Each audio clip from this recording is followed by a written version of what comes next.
Anyway, Juan Soto, the latest on Juan Soto, according to Heyman, according to several others, is that all 5 teams are still very much in the mix. That means the Red Sox. That means the Yankees. That means the Mets. That means the Blue Jays. And that means the mighty Dodgers of Los Angeles, all still in the mix. Soto has not made a decision yet, according to basically everybody except people on the internet who have said that he's going to the Red Sox. And also I saw he's definitely going to Toronto, definitely going to the Mets, and definitely going to the Dodgers. The only team I haven't seen anyone online say that he's definitely going to is the Mets for some reason.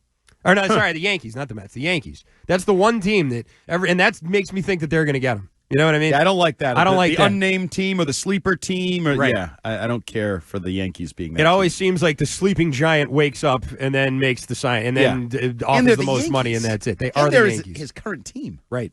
And they just went to the World Series. Right. There seems like a lot of reasons they could be. So let me ask you a question before we dive into this a little bit more. Mm-hmm. If you were Juan Soto, what would you be prioritizing? Would it? I mean, money. But let's just say the money is going to be massive and within reasonable range. Okay. Like, I have this weird thing, and I don't even know if we have anybody listening up there. This may sound disrespectful. I'd have no interest in going to a different country.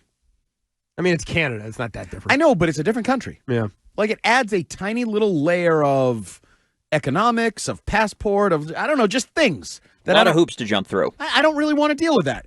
And then I think the biggest thing... You got to go through customs every time you fly into the state. You know, that's annoying, right? It seems weird. I don't care for it. And I don't even know the finances, exchange rates, and all that. It just I don't want to know. That's my point. Right. I don't want to know. It might actually be advantageous, but I don't want to know.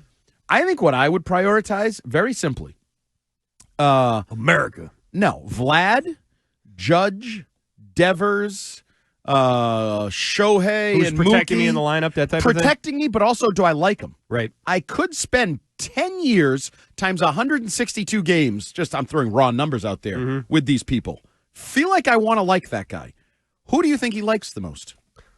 Good question. I don't know.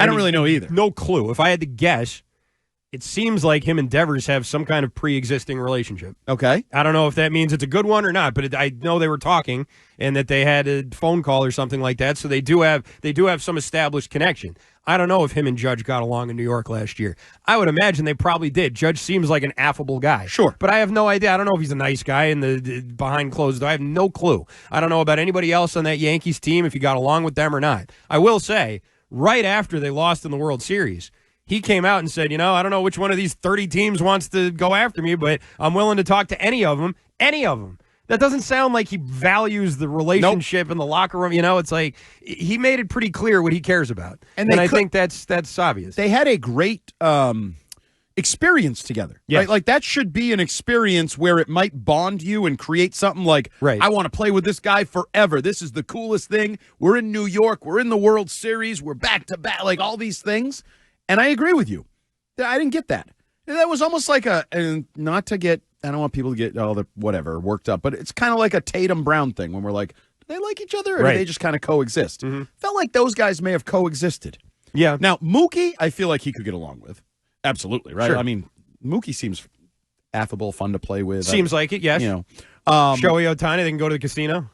Yeah, they can bet together. He's a gambling dude. Plus, there's all those questions of like, how much English does he actually speak? Because that would actually be a thing I wouldn't love if I had my most notable, popular, long-term teammate. If we couldn't chat, right? That'd be kind of weird to me. So, do you have any friends on the Mets like Lindor or maybe those guys? Edwin Diaz, like, is he? I don't know. Yeah, I don't know. But am I wrong that like this would carry weight? Would this legitimately carry weight with you? Like, the mainstay player or two that you could be with for a decade, wouldn't you want that to be somebody you look forward to going to the locker room and screwing around with? Yeah, it would. And I'll tell you what else. And this is, I didn't even know about this, but 2 years ago, there's a Sports Illustrated article about Juan Soto and how he got into baseball growing up and who we rooted for and everything. Yeah. Huge Red Sox fan. Let's go. I told you, this is coming together nicely. David Ortiz, Poppy. Pedro, Manny Ramirez. Ortiz and Pedro are still very much with and around the team. Manny's around sometimes. You see him every now and then. He pops up for like some anniversary game or something. He's not really around the team that much. He's also around Ortiz the Dodgers is there a and lot. other teams. Right. Manny. But that type of thing. He's a young guy. Soto's 26. A young guy like that who's still sort of holding on to his glory year, like when he started playing baseball and really got into it and watching those guys and admiring those guys. I think that could carry more weight than not more than money, obviously, but if all the money's the same.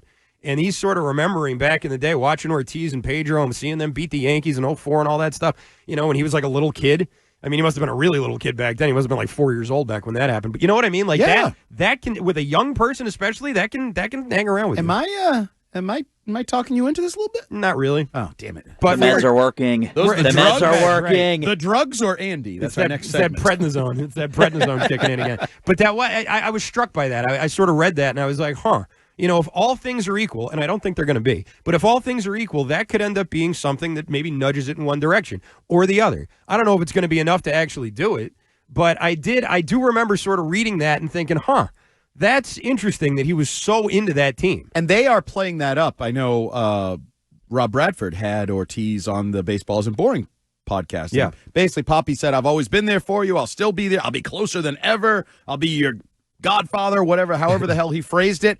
And I think that should carry. Now, you seem cynical on the finances. Yes. Because I agree with you. If I'm Juan Soto and it's like Poppy and the Red Sox for $400 million or Judge and the Yankees for $600 million, well, I'm going back to the Yankees. Mm-hmm. But if it's Poppy and the Red Sox for $595 and Judge and the Yankees for $600 for $5 million over 15 years, do I want to hang out with Devers and Poppy, or do I want to go back to Judge if I don't really love Judge? Then I would say. I mean, did I go to the World Series just now or not? You're going to go to the World Series with the Red Sox. Didn't I tell you you're trading for Crochet? We're signing all these other guys, too. Yeah. Didn't you see Aroldis Chapman? Yeah. I wonder if him and Aroldis Chapman are buddies. At least we know Aroldis Chapman's name. That other guy they signed for $1 million, we still haven't learned his name. That's true.